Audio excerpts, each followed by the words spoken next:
Hello guys, Radhe Radhe. आज के इस वीडियो में हम लोग पढ़ने वाले हैं टॉपिक ऑस्टिसाइड्स। ये डिवीज़न है, second division of the fishes, जो कि मैंने पिछले वीडियो में बता दिया था। फिशेस के जो कॉमन कैरेक्टरिस्टिक्स थे वो मैंने कॉन्ड्रियोसाइटिस वाले वीडियो में बता दिया था। आज हम लोग इसका सेकेंड डिवीज़न पढ़ने वाले हैं, ऑस्टिसाइटिस। ऑस्टिसाइटिस में एक कॉमन बात ये रहती है कि इन सब फिशेस में बोन प्रेजेंट रहता है, बोनी एंडोस्केलेटन रहता है। ठीक है, मैंने जब कॉन्ड्रिकाइटिस पढ़ाया था तो उसमें उनका एंडोस्केलेटन जो प्रेजेंट था वो कार्टिलेजिनियस था, लेकिन इनमें जो इनका एंडोस्केलेटन प्रेजेंट होता है वो बोनी होता है। तो ये एक कॉमन कैरेक्टरिस्टिक्स हर एक ऑस्टिसाइट्स में प्रेजेंट रहता है, और यही जो डिफरेंस रहता है एक ऑस्टिसाइट्स और कॉन्ड्रिसाइटिस में। ठीक है,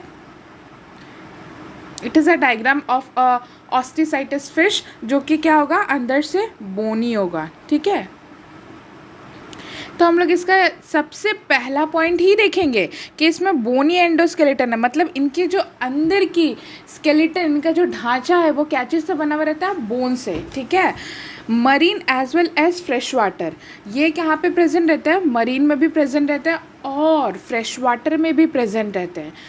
notochord is replaced by a vertebral column. Chondrichthyes में मैंने बोला था कि नोटोकॉर्ड जो है वो प्रोलॉन्ग द लाइफ टाइम वही रहता है, नोटोकॉर्ड रहता है, वर्टिबल कॉलम में डेवलप नहीं होता। अब यहाँ पे आप देखो कि धीरे धीरे डेवलपमेंट शुरू हो गया। नोटोकॉर्ड जो रहता है वो किस में डेवलप्ड हो गया, वर्टिबल कॉलम में डेवलप्ड हो गया।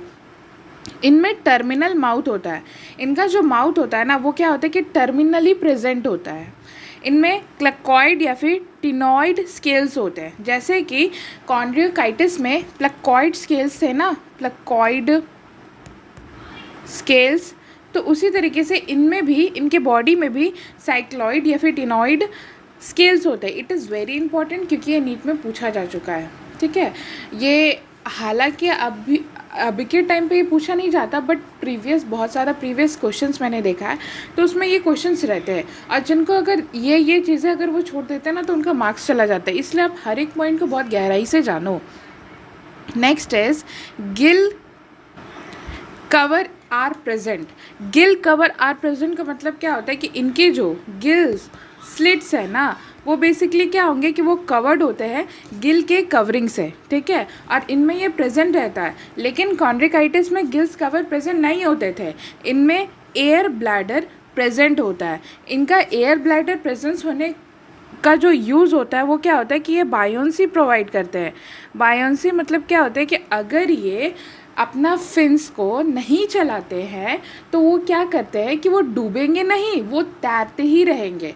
उनमें ब्लैडर, एयर मतलब ब्लैडर प्रेजेंट होता है, जिसमें क्या होता है कि एयर भरा हुआ है, जिसके कारण वो डूबने नहीं देता, उनको क्या होता है कि सिंक होने नहीं देता। ठीक है, they are prevented from sinking. इनमें होमोसर्कल कॉर्डल फिंच होते हैं, मैंने कॉन्ड्रिकाइटिस में बताया था उसमें हेट्रोसर्कल कॉर्डल फिंच होते हैं, इसमें होमोसर्कल कॉर्डल फिंच होते हैं। जो आखिरी फिंस प्रेजेंट रहता है फिशेस के उसको हम लोग क्या बोलते हैं, कॉर्डल फिंस। ठीक है, और अगर वो दोनों क्या है कि दोनों फिंस इक्वल है, होमो बोलते हैं उसको। ठीक है, वो दोनों अगर इक्वल होंगे तो उसको हम लोग होमो बोलते हैं, जो कि किस में प्रेजेंट रहता है मैम, ऑस्टिसाइटिस में। इनमें एक्सटर्नली फर्टिलाइजेशन होता है, एक्सटर्नल फर्टिलाइजेशन इसमें होता है, और ये ओवीपेरस रहते हैं। ओवीपेरस का मतलब क्या होता है कि ये क्या रहेंगे, एग लेइंग। ठीक है, ये बर्थ गिविंग नहीं होते हैं, ये एग को ले करते हैं। इनमें 4 pairs of gill slits present रहता है। अब यहाँ पे मैं तीनों चीज़ बताऊंगी। साइक्लोस्टोमाटा में कितने गिल स्लिट्स प्रेजेंट थे, दैट इज 6 to 15 पेयर्स। ठीक है, रिमेंबर द वर्ड पेयर्स। अगर जस्ट वो पेयर को डिलीट कर देंगे तो पूरा का पूरा स्टेटमेंट ही गलत हो सकता है। और साथ ही साथ क्या है कि जो कॉन्ड्रिकाइटिस था, कॉन्ड्रिकाइटिस उसमें कितने गिल स्लिट्स प्रेजेंट थे, 5 से लेकर के 7 पेयर्स। ठीक है, 5 से 7 पेयर्स। लेकिन जो ऑस्टिसाइटिस है उसमें कितने प्रेजेंट है, दैट इज़ 4। तो देख रहे हो कि कितने तरीके की गिल स्लिट्स और किस किस डिवीजन में कितने प्रेजेंट है। तो जग जाहिर बात है एक क्वेश्चन तो इसमें से वो पूछ ही सकता है कि किसमें कितने गिल स्लिट्स प्रेजेंट रहते हैं। ये क्या होता है कि एमिनोटेलिक होता है।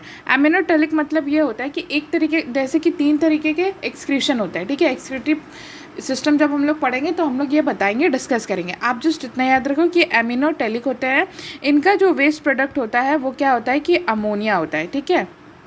इसीलिए इनको क्या कहते हैं, एमिनोटेलिक बोलते हैं। इनका जो डेवलपमेंट होता है वो क्या होता है कि डायरेक्ट डेवलपमेंट होता है। डायरेक्ट डेवलपमेंट का मतलब क्या होता है कि उसमें लार्वल स्टेज प्रेजेंट नहीं होता। अगर वो क्या होता है कि जाइगोट से जो रहता है कि जब फ्यूजन वो डेवलप किया तो वो सीधा क्या हो जाता है कि बेबी में डेवलप हो जाता है, उसमें no larval stage is present, ठीक है। कोई भी और फर्दर स्टेज जो रहता है इन बिटवीन प्रेजेंट नहीं होता है।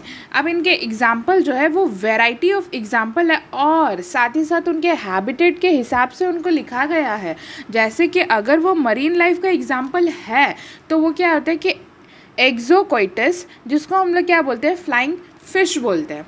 एक्सोकोइटस को फ्लाइंग फिश बोलते हैं, ये इसका कॉमन नाम रहता है। और हिप्पोकैम्पस को हम लोग क्या बोलते हैं, sea horse. Basically sea horse जो रहता है वो कुछ इस तरीके से डायग्राम उसका स्ट्रेट टाइप रहता होगा, आई डोंट नो, बट ये तो चिड़िया लग रही है, कोई बात नहीं। बट जो सी हॉर्स रहता है वो बेसिकली क्या होता है कि उसको उसका जो साइंटिफिक नेम है उसको हम लोग हिप्पोकैम्पस ही कहते हैं। अब हमारा फ्रेश वाटर का एग्जांपल मैम, क्यों, क्योंकि ये फ्रेश वाटर में भी रहते हैं और मरीन हैबिटेट में भी रहते हैं, ठीक है। तो ये सारी चीज़ें जो रहती है याद रखनी होगी कि मरीन के अलग एग्जाम्पल है और फ्रेश वाटर के अलग एग्जाम्पल है।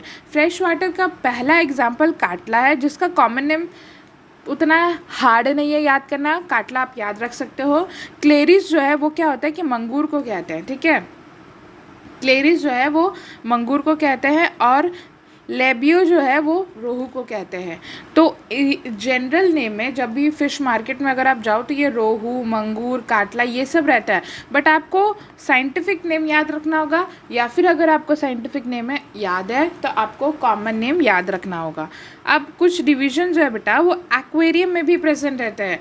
पहला जो है वो क्या है बेटा, जो कि एक फाइटिंग फिश होता है, एंड टेरोफाइलम जो कि एंजल फिश होती है। मतलब ये दोनों अपोजिट है, ठीक है। तो बेटा जो होता है वो क्या होता है कि फाइटिंग टाइप नेचर का होता है, इसलिए फाइटिंग फिश हो गया वो। और टेरोफाइलम जो रहता है वो एंजल फिश होती है। इसका पिक्चर देखिएगा गूगल पे, बहुत ज़्यादा ही प्रिटी लगती है, ठीक है। So this is all for osteichthyes. Thank you.